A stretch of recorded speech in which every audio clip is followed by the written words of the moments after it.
Assalamualaikum warahmatullahi wabarakatuh. Perkenalkan, kami dari kelompok 7 akan memaparkan materi mengenai sejarah peradaban Islam di wilayah Turki. Selamat menyimak. Pada kesempatan kali ini, saya akan menjelaskan tentang kondisi bangsa Turki sebelum masuknya Islam, atau yang dikenal sebagai masa Turki pra-Islam. Sebelum mengenal Islam, bangsa Turki merupakan kelompok masyarakat yang tinggal di wilayah Asia Tengah, mulai dari Mongol hingga Laut Persia. Mereka hidup secara nomaden atau berpindah-pindah tempat untuk mencari padang rumput bagi ternak mereka. Kehidupan mereka sangat bergantung pada peternakan, terutama pemeliharaan kuda, domba, kambing, dan unta. Karena hidup di wilayah stepa yang luas dan memiliki kondisi alam yang cukup keras, bangsa Turki dikenal sebagai masyarakat yang tangguh dan mampu beradaptasi dengan lingkungannya. Berbeda dengan peradaban besar seperti Tiongkok, Persia, atau Bizantium yang memiliki wilayah kekuasaan tetap dan pemerintahan yang terpusat. Bangsa Turki hidup dalam kelompok-kelompok suku. Suku-suku tersebut kemudian membentuk konfederasi atau persekutuan untuk memperkuat pertahanan dan kerjasama. Kekuatan utama mereka terletak pada pasukan berkuda yang cepat dan terampil dalam peperangan.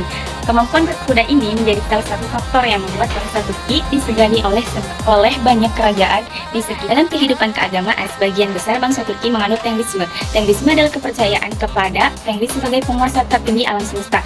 Mereka juga mempercayai adanya roh alam dan menggunakan bantuan dukun sebagai perantara.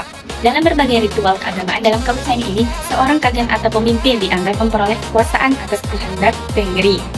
Para dukun memiliki peran penting sebagai penyembuh dan penghubung antara manusia dengan dunia spiritual. Namun, karena Tengrisme tidak memiliki kitab suci dan lembaga keagamaan yang terorganisasi dengan kuat, agama ini lebih mudah menerima pengaruh dari agama-agama lain seperti Buddhisme, Kristen, dan dalam bidang politik, bangsa Turki memiliki sistem musyawarah yang disebut Kurultai. Kurultai merupakan pertemuan para pemimpin suku untuk membahas berbagai persoalan penting seperti pemilihan pemimpin, peperangan, aliansi, dan perpindahan wilayah. Melalui sistem ini, setiap suku memiliki kesempatan untuk menyampaikan pendapatnya dalam pengambilan keputusan. Dalam bidang ekonomi, peternakan menjadi sumber penghidupan utama. Kuda memiliki nilai yang sangat penting karena digunakan sebagai alat transportasi, sarana perang, dan simbol status sosial. Selain beternak, bangsa Turki juga memperoleh pendapatan dari perdagangan di jalur sutra melalui pemungutan pajak dan aktivitas jual beli berbagai barang. Berbeda dengan pendahulunya, bangsa Uighur mulai mengadopsi agama Manikaisme sebagai agama negara. Hal ini menunjukkan bahwa masyarakat Turki mulai mengenal agama yang memiliki kitab suci dan sistem keagamaan yang lebih teratur. Setelah kerajaannya runtuh, sebagian masyarakat Uighur menetap dan berinteraksi dengan berbagai kebudayaan lain, termasuk Buddhisme dan Islam. Selain Uighur, terdapat pula Kaghanat Khazar yang berkembang di wilayah Kaukasus Utara dan sekitar Sungai Volga. Penguasa Khazar mengadopsi agama Yahudi, sementara masyarakatnya terdiri dari penganut berbagai agama seperti Tengrisme, Kristen, Islam, dan Yahudi. Keadaan ini menunjukkan bahwa sebelum masuknya Islam, bangsa Turki telah mengenal keberagaman agama dan perkembangan penting dalam sejarah Turki pra-Islam terjadi ketika berdirinya Kaghanat Turk pada tahun 552 Masehi. Kaghanat Turk merupakan kekaisaran Turki pertama yang berbahasa menyatukan berbagai suku Turki di Asia Tengah. Wilayah kekuasaannya sangat luas dan mencakup daerah dari Manchuria hingga Laut Aral. Kekaisaran ini menjalin hubungan diplomatik dengan berbagai peradaban besar seperti Tiongkok, Persia, dan Bizantium. Salah satu peninggalan penting dari Göktürk adalah Prasasti Orkhon. Prasasti ini merupakan tulisan tertua yang menggunakan bahasa Turki. Isinya menjelaskan sejarah bangsa Göktürk, silsilah para penguasa, serta berbagai peristiwa penting yang terjadi pada masa itu. Keberadaan prasasti ini menunjukkan bahwa bangsa Turki tidak hanya unggul dalam bidang militer, tapi juga memiliki kesadaran sejarah dan budaya tulis yang cukup maju. Selain terkenal sebagai bangsa pejuang, bangsa Turki juga memiliki peran penting dalam perdagangan. Mereka menguasai sebagian jalur sutra yang menghubungkan Asia Timur dengan Asia Barat. Selanjutnya itu fase pertama. Nah, pada fase pertama ini yaitu fase Karaghanid dan Islamisasi elit, yaitu pada abad ke-10 Masehi. Fase awal Islamisasi bangsa Turki ini ditandai oleh masuknya Islam ke dalam Karaghanid, yaitu pada tahun 840 sampai tahun 1212 Masehi. Kerajaan Turki pertama yang menjadikan Islam sebagai agama resmi itu sekitar tahun 960 Masehi. Perubahan ini terjadi pada masa pemerintahan Satu Kebugorokan yang memeluk Islam dan mendorong penyebarannya di wilayah kekuasaannya. Konversi tersebut dipengaruhi oleh dakwah para ulama dan sufi serta memberikan banyak keuntungan politik bagi Karaghanid. Dengan memeluk Islam, kerajaan ini memperoleh akses yang lebih luas ke jaringan perdagangan dunia Islam dan dukungan para ulama dari pusat-pusat ilmu seperti Bukhara dan Samarkand, serta legitimasi yang lebih kuat untuk memperluas kekuasaan. Karena itu, Islamisasi pada fase ini dimulai dari kalangan elit penguasa sebelum kemudian menyebar ke masyarakat Turki secara lebih luas. Fase kedua yaitu Seljuk dan konsolidasi Sunni Ortodoks, yaitu pada abad ke-11 sampai 12 Masehi. Nah, pada abad ke-11 hingga ke-12 Masehi ini, proses Islamisasi bangsa Turki ini semakin kuat melalui kebangkitan Turki Seljuk yang berasal dari suku Oghuz di Asia Tengah. Setelah memeluk Islam Sunni, Seljuk ini berhasil memperluas wilayah kekuasaannya ke Persia, Baghdad, dan Anatolia, terutama setelah kemenangan penting dalam pertempuran Manzikert pada tahun 1071 Masehi. Selain dikenal sebagai kekuatan militer, Seljuk juga berperan besar dalam memperkuat peradaban Islam. Mereka mendirikan madrasah nizamiyah untuk menyebarkan dan menstandarkan ajaran Sunni, membangun masjid serta karavanserai, dan menerapkan sistem administrasi Persia Islam dalam pemerintahannya. Melalui kebijakan tersebut, Seljuk ini berhasil memperkokoh Islam Sunni sekaligus meletakkan dasar bagi perkembangan peradaban Islam di wilayah Turki dan Anatolia. Selanjutnya yaitu pada fase ketiga, Ghazwat dan ideologi jihad, yaitu pada abad ke-13 sampai 15 Masehi. Nah, setelah runtuhnya Kesultanan Seljuk akibat serangan Mongol pada tahun 1243 Masehi, wilayah Anatolia ini terpecah menjadi beberapa beylik atau kerajaan kecil yang dipimpin oleh para bey Turkmen. Salah satu di antaranya adalah Beylik Utsmani, yang kemudian berkembang menjadi Kesultanan Utsmani. Untuk memperkuat legitimasi kekuasaan, para penguasa Beylik itu menampilkan diri sebagai ghazi, yaitu pejuang perbatasan yang berjuang melawan Kekaisaran Bizantium. Dari kondisi ini, lahir ideologi Ghazwat yang memadukan tradisi militer bangsa Turki nomaden dengan konsep jihad dalam Islam. Ideologi tersebut menjadi pendorong utama ekspansi politik dan militer yang kemudian mengantarkan Utsmani menjadi salah satu kekuatan terbesar di dunia Islam. Selanjutnya yaitu Sufisme sebagai media Islamisasi masyarakat Turki. Nah, penyebaran Islam ini di kalangan masyarakat Turki tidak hanya dilakukan melalui penguasa dan militer, tetapi juga melalui tarekat Sufi. Dua tarekat yang berpengaruh adalah Ahmad Yasawi melalui tarekat Yasawiyah dan tarekat Bektasiyah yang berkembang di Anatolia pada abad ke-13 Masehi. Tarekat-tarekat ini menyebarkan Islam dengan pendekatan yang dekat dengan budaya lokal sehingga lebih mudah memiliki tradisi nomaden. Mereka menggabungkan ajaran Islam dengan unsur budaya yang spiritual setempat seperti praktik zikir yang diiringi musik, penghormatan kepada para wali, dan tradisi mistik lainnya. Melalui pendekatan sufistik ini, Islam dapat berkembang luas dan mengakar kuat dalam kehidupan masyarakat di Turki. Selanjutnya, perkembangan dan peradaban Turki Utsmani, Imperium Transnasional dan Sintesis Islamo-Bizantin. Imperium Utsmani ini berdiri pada tahun 1299 Masehi sampai 1922 Masehi, sehingga menjadi salah satu kekaisaran terlama dalam sejarah dunia. Pada masa kejayaannya ini, wilayah kekuasaannya membentang sangat luas sekali, mulai dari Aljazair hingga Yaman, dan dari Hongaria hingga Irak. Kekaisaran ini menaungi masyarakat yang beragam, baik dari segi etnis maupun agama, seperti Turki, Arab, Kurdi, Yunani, Armenia, dan Slavia, serta umat Islam, Kristen, dan Yahudi. Untuk mengelola keberagaman tersebut, Utsmani ini menerapkan sistem milet, yaitu sistem yang memberikan kebebasan dan otonomi kepada komunitas non-muslim dalam mengatur urusan keagamaan dan hukum internal mereka. Keberhasilan Utsmani ini juga didukung oleh perpaduan berbagai tradisi, yaitu tradisi Turko-Mongol dalam bidang militer, tradisi Islam Persia dalam administrasi dan kebudayaan, serta tradisi Bizantium dalam diplomasi dan tata pemerintahan. Perpaduan ini menjadikan Imperium Utsmani sebagai model kekaisaran yang unik dan berbeda dari kerajaan-kerajaan Islam sebelumnya. Selanjutnya yaitu fase ekspansi Osman hingga Sulaiman Agung, yaitu pada tahun 1299 sampai 1566 Masehi. Nah, fase ekspansi Imperium Utsmani ini dimulai pada masa Osman, yaitu pada tahun 1299 sampai 1326 Masehi. Pendiri dinasti Utsmani ini awalnya Osman ini hanya memimpin sebuah wilayah kecil di sekitar Sogut, Anatolia, Barat Laut, yang berada di perbatasan antara Kesultanan Seljuk Rum dan Kekaisaran Bizantium. Nah, dari wilayah kecil tersebut gitu ya, Utsman ini mulai melakukan ekspansi dengan menaklukkan beberapa kota penting Bizantium, di antaranya itu seperti Bursa, Naisi, dan Naisomedia. Dan keberhasilan ini mengubah Utsman ini dari sebuah beylik kecil menjadi kekuatan regional yang mulai diperhitungkan. Nah, setelah Utsman, sang pendiri dinasti Utsman ini wafat, kepemimpinannya pun dilanjutkan oleh putranya yaitu Orhan yang berkuasa dari tahun 1326 sampai tahun 1362 Masehi. Nah, pada masa ini, wilayah Utsman ini semakin meluas hingga Eropa melalui penyeberangan Selat Dardanella, dan Orhan ini berhasil menaklukkan Adrianopel atau Edirne yang pernah menjadi ibu kota Turki. Pada tahun 1362 Masehi. Ekspansi pada masa Utsman dan Orhan ini menjadi fondasi penting bagi perkembangan Imperium Utsmani menjadi salah satu kekaisaran terbesar di dunia. Nah, selanjutnya pada masa Sultan Mehmed atau yang kita kenal sebagai Sultan Muhammad Al-Fatih. Beliau berkuasa dari tahun 1444 sampai 1446 Masehi. Dan beliau itu sempat diturunkan tahta gitu.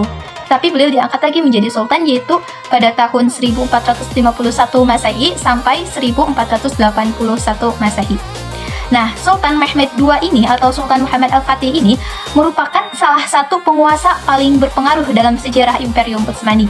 Prestasi terbesarnya itu adalah menaklukkan Konstantinopel pada tanggal 29 Mei 1453 Masehi setelah pengepungan selama 53 hari. Nah, keberhasilan ini didukung oleh penggunaan teknologi militer canggih seperti meriam raksasa yang dibuat oleh Orhan, serta strategi inovatif dengan memindahkan kapal-kapal Utsmani melalui jalur darat di Bukit Galata untuk melewati pertahanan rantai yang menutup tanduk emas. Nah, penaklukan Konstantinopel itu memiliki arti yang sangat penting, bukan hanya sebagai kemenangan militer, tetapi juga sebagai peristiwa yang mengakhiri Kekaisaran Romawi Timur, atau yang kita kenal dengan Bizantium, yang telah bertahan lebih dari 1000 tahun sejak berdirinya pada tahun 330 Masehi. Nah, sejak saat itu, Imperium Utsmani ini tampil sebagai kekuatan dominan di kawasan Mediterania dan Balkan. Nah, setelah penaklukan Mehmed II ini gitu mengembangkan Konstantinopel ini menjadi Istanbul. Jadi setelah Konstantinopel ini ditaklukkan oleh Sultan Muhammad Al-Fatih, beliau mengganti namanya menjadi Istanbul yang artinya kota Islam. Nah, ibu kota baru yang bersifat kosmopolitan dan multireligius. Melalui kebijakan Surgun, ia memindahkan penduduk dari berbagai wilayah kekuasaan Utsmani untuk meningkatkan jumlah penduduk dan aktivitas ekonomi kota tersebut. Selain itu, Mehmed II ini membangun berbagai fasilitas penting seperti Istana Topkapi, Masjid Fatih, dan Bazar Besar atau Grand Bazar. Berkat kebijakan ini, Istanbul ini berkembang menjadi salah satu kota terbesar dan termaju di Eropa pada abad ke-16. Bahkan, memiliki jumlah penduduk yang melampaui Paris dan London pada masanya. Selanjutnya itu pada masa Salim I. Ia berkuasa dari tahun 1512 sampai 1520 Masehi. Sultan Selim I ini yang dikenal dengan julukan Sang Garang mengubah arah ekspansi Imperium Utsmani dari Eropa menuju kawasan Timur Tengah.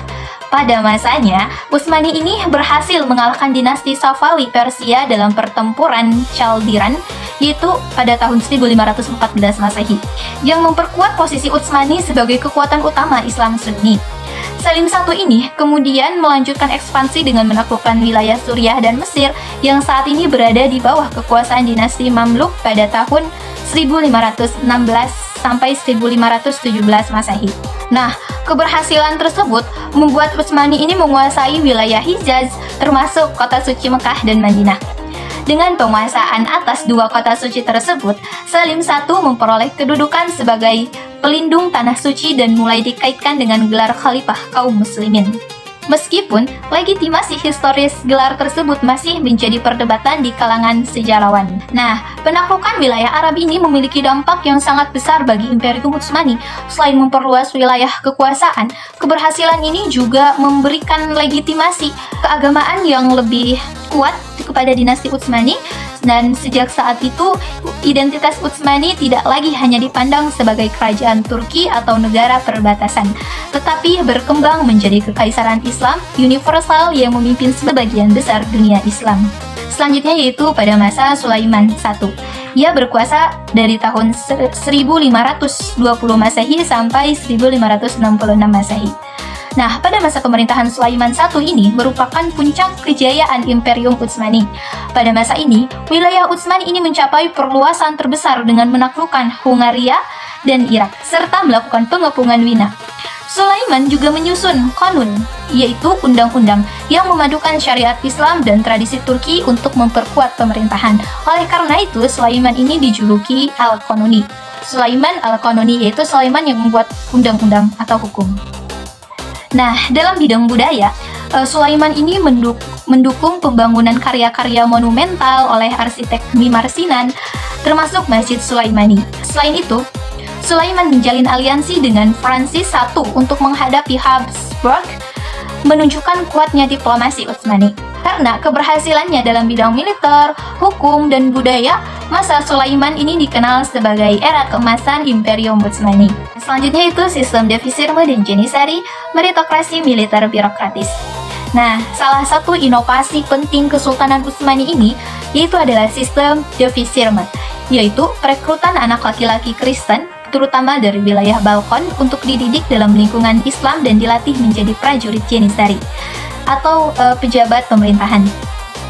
Nah, meskipun sistem ini melibatkan pengambilan anak dari keluarganya, tetapi sistem tersebut juga memberikan kesempatan besar untuk memperoleh pendidikan, jabatan tinggi, dan mobilitas sosial. Melalui sistem ini, banyak tokoh yang berhasil mencapai posisi penting dalam pemerintahan. Salah satunya yaitu Sokalu Mehmed Fasa yang berasal dari keluarga Kristen Serbia dan kemudian menjadi pejabat tinggi Utsmani. Nah, selanjutnya yaitu ekonomi Utsmani, kontrol jalur perdagangan, dan sistem timar. Perekonomian Kesultanan Utsmani ini didukung oleh sistem timar, yaitu pemberian hak pengelolaan tanah kepada prajurit berkuda atau yang disebut sipahi. Nah, sebagai imbalan atas jasa militer mereka. Selain itu, Utsmani ini memperoleh pendapatan dari pajak yang dipungut di berbagai provinsi dan dari penguasaan jalur perdagangan internasional. Lalu letak geografis yang strategis ini membuat Utsmani ini mampu mengontrol perdagangan antara Eropa dan Asia, terutama jalur rempah-rempah dari India menuju kawasan Mediterania melalui Laut Merah dan Teluk Persia. Dominasi perdagangan ini menjadikan Utsmani sebagai kekuatan ekonomi penting, sekaligus mendorong bangsa-bangsa Eropa mencari jalur laut alternatif yang kemudian melahirkan era penjelajahan samudra. Selanjutnya yaitu ilmu pengetahuan dan teknologi, sintesis dan stagnasi. Nah, pada abad ke-15 sampai ke-16 Masehi ini, Kesultanan Utsmani mengalami kemajuan dalam bidang astronomi, kedokteran, kartografi, dan arsitektur. Salah satu tokoh pentingnya yaitu adalah Taqi al-Din. Beliau mendirikan Observatorium Istanbul pada tahun 1577 dan mengembangkan berbagai instrumen serta tabel astronomi. Namun, perkembangan tersebut tidak berlangsung lama. Pada tahun 1580 Masehi, observatorium tersebut ditutup atas perintah Murad III setelah muncul tekanan dari sebagian kalangan religius yang mengaitkan aktivitas astronomi dengan berbagai musibah, termasuk wabah pes. Nah, peristiwa ini sering dianggap sebagai salah satu tanda mulai melambatnya perkembangan ilmu pengetahuan di Kesultanan Utsmani. Selanjutnya, arsitektur Utsmani, sintesis Bizantin Islam dalam estetika monumental. Arsitektur Utsmani berkembang melalui perpaduan antara warisan Bizantin, terutama model Kubah Hagia Sophia, dengan unsur estetika Islam seperti kaligrafi, pola geometris, mimbar, dan ruang ibadah yang luas, sehingga melahirkan gaya arsitektur khas berbeda dari tradisi Persia maupun Mughal. Goodwin 1971. Tokoh terpenting dalam pengembangan ini adalah Mimar Sinan yang membangun ratusan struktur termasuk Masjid Sheikh Zayed, Masjid Sulaimaniye, dan Masjid Selimiye di Edirne. Masjid Selimiye dianggap sebagai karya puncaknya karena memiliki kubah besar yang menciptakan ruang interior luas dengan penopang yang minim, sehingga memberikan kesan monumental dan harmonis. Menurut Guru Nepi Necipoglu, arsitektur monumental Utsmani tidak hanya berfungsi estetis, tetapi juga menjadi simbol legitimasi politik dan imperial Utsmani sebagai penerus tradisi Bizantium dan Romawi. Kompleks Sulaimaniyeh sendiri dirancang sebagai kulliyeh, yaitu kompleks multifungsi yang mencakup masjid, madrasah, rumah sakit, dapur umum, dan perpustakaan.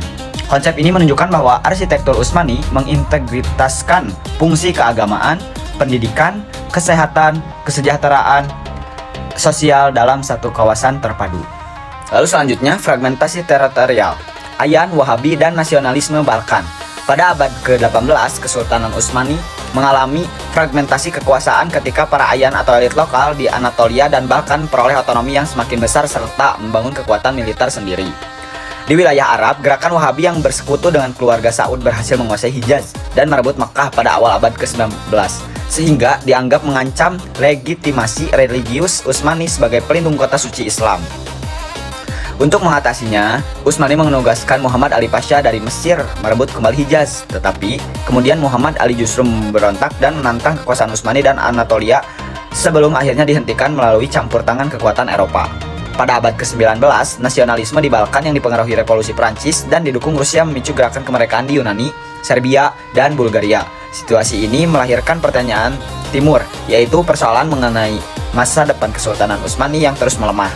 Negara-negara Eropa seperti Inggris, Prancis, Australia, dan Rusia berusaha menjaga keseimbangan kekuatan sambil memanfaatkan kemunduran Utsmani untuk memperluas pengaruh politik dan kolonial mereka.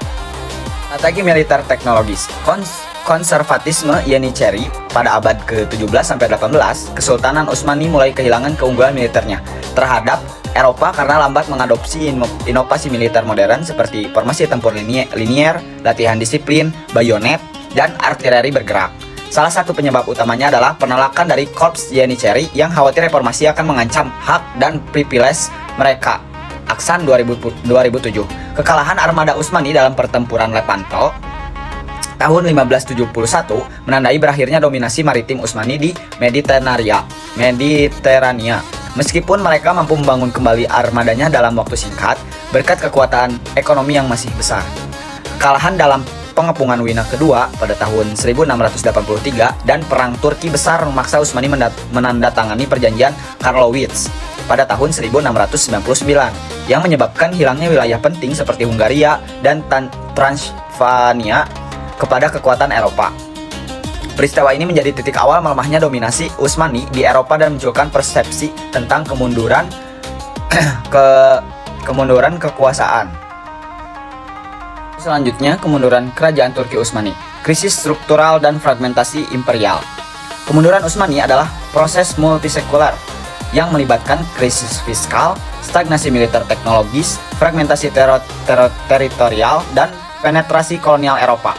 Historiografi tradisionalis mengargumentasikan bahwa Utsmani mengalami pengunduran sejak kematian Sulaiman. Namun, revisionis Donald Clutter mengkritik narasi kemunduran sebagai teologis dan eurosentrik, mengargumentasikan bahwa Utsmani mengalami transformasi dan adaptasi alih-alih kemunduran linear. Baik, selanjutnya, tokoh-tokoh Islam di Turki Utsmani, ulama sufi, dan intelektual reformis. Yang pertama, Mehmed II Fatih, sultan filsuf dan pelindung sains. Yang kedua, Ibnu Kemal adalah ulama paling produktif Utsmani, menulis lebih dari 200 karya dalam bahasa Arab, Turki, dan Persia mencakup tafsir, fikih, sejarah astronomi, dan filsafat. Yang ketiga, Jalaluddin Rumi dan tarekat Mevlevi, Sufisme sebagai diplomasi kultural. Yang keempat, Khatib Chalebi adalah politik Utsmani yang menulis Kashf al-Zaman, penghapusan keraguan, Bibliografi 14.500 buku dalam bahasa Arab, Turki, dan Persia. Karya referensi paling komprehensif dalam Islam pra-modern. Pada abad ke-19, Kesultanan Utsmani terancam runtuh, maka diluncurkan reformasi Tanzimat pada tahun 1879 sampai 1870.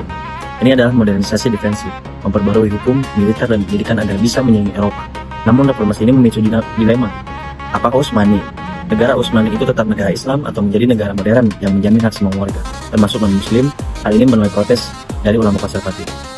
Sultan Abdul Hamid II memerintah secara autokratis dan mengusung pan-Islamisme, memperkuat persatuan umat Islam dunia untuk menahan tekanan Barat. Ia membangun jalur kereta Hijaz dan mempererat hubungan dengan Muslim di luar Turki. Namun, strategi ini gagal menghentikan kemunduran. Utsmani kalah dalam Perang Dunia I, wilayahnya terpecah dan kekhalifahan dibubarkan. Tahun 1923, lahirlah Republik Turki di bawah pimpinan Mustafa Kemal Atatürk. Ia menerapkan Kemalisme, sekularisme paling ketat di dunia Islam. Langkahnya, hapus jabatan khalifah, ganti hukum syariah dengan hukum Eropa, ganti huruf Arab menjadi huruf Latin, dan larang simbol agama di ruang publik. Agama didorong hanya di ranah pribadi sehingga nilai agama hidup tersembunyi di masyarakat. Sejak tahun 1990, sistem multipartai membuka ruang agama. Larangan dicabut, azan kembali pakai bahasa Arab dan sekolah agama. Meski sempat ditekan, militer gerakan bernuansa Islam terus tumbuh, mewakili suara masyarakat yang ingin mengembalikan peran agama dalam kehidupan bernegara. Sejak 2002, AKP, pimpinan Erdogan berkuasa, menggabungkan nilai Islam dan pembangunan ekonomi. Gagasan neo-Utsmanisme dikembangkan, bahkan Hagia Sophia dikembalikan fungsinya menjadi sebuah masjid pada tahun 2020. Hingga kini, Turki terus mengalami dinamika, perdebatan antara sekularisme dan peran agama yang menjadi ciri khas pencarian jati diri bangsa. Alhamdulillah, sesi pemaparan materi telah selesai. Selanjutnya yaitu kesimpulan yang dapat diambil dari pembahasan tersebut adalah Islam Turki itu mengalami perjalanan yang unik. Dimulai sebagai alat legitimasi politik bangsa Turki nomaden, berkembang menjadi dasar kekhalifahan Utsmani, lalu mengalami sekularisasi radikal pada masa Mustafa Kemal Atatürk. Meskipun mayoritas rakyat Turki tetap Muslim, kebijakan Kemalisme ini membatasi peran Islam di ruang publik sehingga muncul Islam kultural, yaitu identitas Islam yang kuat secara budaya tetapi lemah dalam institusi tradisional. Lalu pada masa Erdogan, Islam kembali diperkuat di ruang publik melalui pembangunan masjid, sekolah agama, dan pengembalian fungsi Hagia Sophia sebagai masjid kembali. Namun, banyak pengamat menilai kebijakan ini lebih bersifat politis daripada penerapan syariah secara penuh. Pengalaman Turki menunjukkan bahwa sekularisme tidak mampu menghapus Islam sepenuhnya. Modernisasi tidak selalu harus anti agama, dan penggunaan Islam untuk politik dapat menimbulkan persaingan internal maupun konflik regional. Demikian yang dapat kelompok kami paparkan. Kurang dan lebihnya mohon maaf, yang benar datangnya dari Allah dan yang salah murni dari kebodohan kami sendiri. Wallahu muwaffiq ila aqwamit thoriq. Wassalamualaikum warahmatullahi wabarakatuh.